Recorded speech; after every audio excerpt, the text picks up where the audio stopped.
घर में जब बढ़िया धन दौलत आ जाएगी, अच्छा धंधा हो जाएगा, बेटा नौकरी लग जाएगा, बेटे के बेटा हो गया, अब भगवान की क्या करना है? भगवान अब तो हम ही स्वयं भगवान हैं।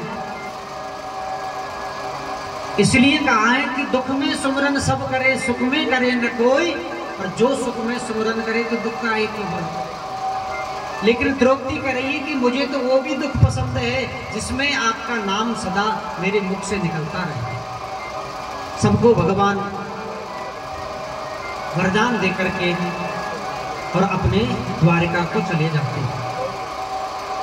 इधर महाराज जिस गर्भस्थ शिशु का भगवान ने रक्षा की, आज उसी गर्भस्थ शिशु का जन्म होता है।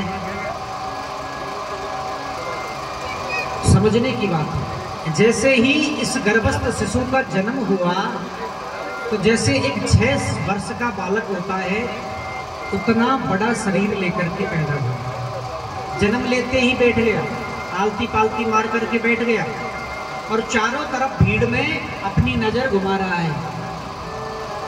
किसी संत ने कहा, महाराज ये नजर क्यों घुमा रहा है, ये क्या देख रहा है? एक संत ने कहा कि ये उसको देख रहा है जिसने इसकी गर्भस्थ में रक्षा की थी, गर्भ के अंदर रक्षा की थी। ये विचार कर रहा है ये बालक कि वो तो मुझे कहीं दिखाई नहीं दे रहा, जिसने मुझे बचाया था, जिसने गर्भ में जाकर के मेरी प्राणों की रक्षा की थी, वो कहाँ है? सभी उसको गोद में लेते लेकिन हंसे नहीं, बिल्कुल बिल्कुल चुपचाप। इधर कन्हैया ने जैसे ही सुना, कुर्ता टोपी लेकर के आए, आकर के जैसे ही भगवान ने उस गर्भस्थ शिशु को अपनी गोदी में लिया तो जोर जोर से खिलखिला करके हंसने लगा। बोले यही तो है वो जिन्होंने मेरी रक्षा की थी, इसी ने तो गर्भ में जाकर के मेरी रक्षा की थी। तो चारों तरफ अपनी नजर को घुमा करके और जो परीक्षा ले रहा है कि वो कौन है, इसलिए वेद व्यास जी ने इसका नामकरण किया परीक्षित। परीक्षा लेने वाला परीक्षित, परीक्षित नाम हुआ। आज भगवान पुनः अर्जुन के साथ में द्वारिका चले जाते हैं। और अब यहाँ ध्यान देने की बात है, आज पहले दिन की जो कथा है, पहला जो अध्याय है भागवत का, पहला स्कंद है भागवत का, उस भागवत कथा से 7वें जो 12वें स्कंद की कथा है 7वें दिन की, उसको जोड़ दिए, पहला और 7वां। आज क्या है, भगवान जैसे ही अर्जुन के साथ में द्वारिका गए, काफी दिन बाद में लौटे, तो अर्जुन के चेहरे का नूर जो तेज है वो खत्म हो रहा था। युधिष्ठिर ने कहा कि अर्जुन क्या बात है, तुम्हारे चेहरे, एक बात तो तुम पहले ही लेट आए हो, बड़ी चिंता हो रही थी, और आए भी हो तो उदास मन से, बिल्कुल क्या बात है, तुम्हारे चेहरे का तेज खत्म हो रहा है। और 3 ही अवस्था में व्यक्ति के चेहरे का तेज खत्म होता है। पहला, यदि व्यक्ति किसी परिस्थिति के साथ में गमन करता है तो उसके चेहरे का तेज नष्ट हो जाता है। दूसरा, यदि उसके हाथ से या कोई ब्रह्म हत्या या गौ हत्या हो जाती है तो उसके चेहरे का तेज समाप्त हो जाता है। और तीसरा कारण है कि जब अपना कोई ऐसा परिचित, ऐसा प्रेमी जो हमारे मन के बड़ा करीब होता है और वो यदि हमें छोड़ करके चला जाए तो हमारे चेहरे का तेज नष्ट हो जाता है। युधिष्ठिर कहने लगा, अर्जुन इन तीनों में से कहीं तुम पे गलती तो नहीं हो गई? अर्जुन रोते हुए कहने लगे कि भैया क्या बताऊं, जिन्होंने हमारी कदम कदम पर रक्षा की, जिन्होंने सदा हमारे ऊपर कृपा बना करके रखी, वो द्वारिकाधीश, वो कन्हैया आज हमें सदा के लिए छोड़ करके चले गए। इतनी सुनते ही बगल में खड़ी है कुंती मैया, और जैसे ही सुना महाराज की कन्हैया हमें छोड़ करके चले गए, तो जिस प्रकार से राम जी के वियोग में राजा दशरथ ने अपने शरीर को त्यागा, आज वो ही स्थिति कुंती माता की हो जाती है। राम राम कही राम कही राम, राम कही राम,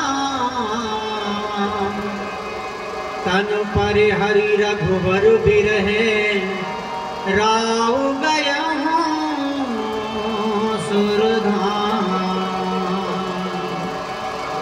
जैसे राजा दशरथ राम के वियोग में हे राम हे राम हे राम कहते कहते अपने शरीर को छोड़ देते हैं, उसी प्रकार आज कुंती मैया भी कृष्ण कृष्ण कहते हुए अपने शरीर का परित्याग कर देती है। प्रेम से बोलिए राधे राधे।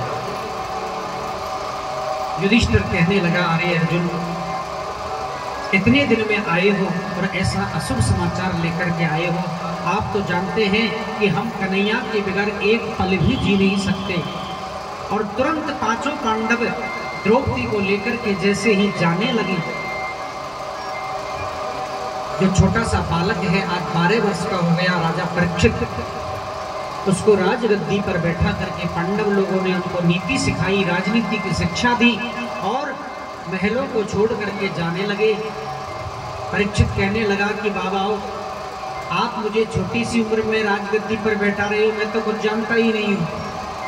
युधिष्ठिर ने मुझे धर्म नीति सिखाई, राजनीति सिखाई, स्त्री नीति सिखाई और दान धर्मान राज धर्मान मोक्ष धर्मान विभाग सा स्त्री धर्मान भवत्मानः समासभ्यास संयोग। ये 4 नीतियां राजा के जीवन में होनी चाहिए। प्रेम से बोलिए राधे राधे। कौन कौन सी? बोले राज दान धर्म। राजा को हमेशा दानी होना चाहिए। राज धर्मान, राजनीति आनी चाहिए। राज्य को चलाने के लिए सबसे बड़ी राजनीति होती है। और मोक्ष धर्मान, हमेशा भगवान के प्रति कर्म करते रहना चाहिए जीवन की मोक्ष के लिए। ये नहीं कि आप राजनीति करते रहो, अपने मोक्ष का भी कुछ उपाय करना चाहिए। सबको पता है मृत्यु सत्य है, मरना एक दिन सबको, इसलिए मोक्ष का भी उपाय करना चाहिए। बोले महाराज मोक्ष का उपाय कैसे होगा? बोले जीने का उपाय तो सब करते हैं, पेट भरने का उपाय सब करते हैं, रहने का उपाय सब करते हैं। जिस प्रकार रहने के लिए हम बड़े बड़े मकान बनवाते हैं, पेट भरने के लिए धन कमाते हैं, और शरीर को हम पुष्ट बनाने के लिए सुंदर सुंदर चीजें खाते हैं, उसी प्रकार इस आत्मा को पुष्ट बनाने के लिए ये बादाम से पुष्ट नहीं होती है। हाँ, कि आपने अच्छी अच्छी वस्तुएं खा ली तो आत्मा पुष्ट हो जाएगी, नहीं। ये पुष्ट होती है, इसकी उम्र बढ़ती है भगवान के नाम से। जितना हो सके कीर्तन करिए, भगवान का स्मरण करिए। श्वास श्वास पर राम रट वृथा श्वास मत खोए, ना जाने इस श्वास की आवन होए ना। इस श्वास का कोई गारंटी नहीं है, इसलिए पहले ही अपना मोक्ष का उपाय कर लीजिए। राम कथा, यदि किसी को जीवन सुंदर बनाना है, ग्रस्त जीवन सुंदर बनाना है, तो राम कथा को अपने जीवन में उतारिए। और यदि अपनी मृत्यु सुंदर बनानी है तो कृष्ण कथा को अपने जीवन में उतारिए। प्रेम से बोलिए राधे राधे। हाँ, भागवत मृत्यु को सुंदर बनाती है और राम कथा ग्रस्त जीवन को सुंदर बनाती है। राम कथा यदि आप सुनोगे तो क्या सुनोगे कि राम जी ने क्या किया,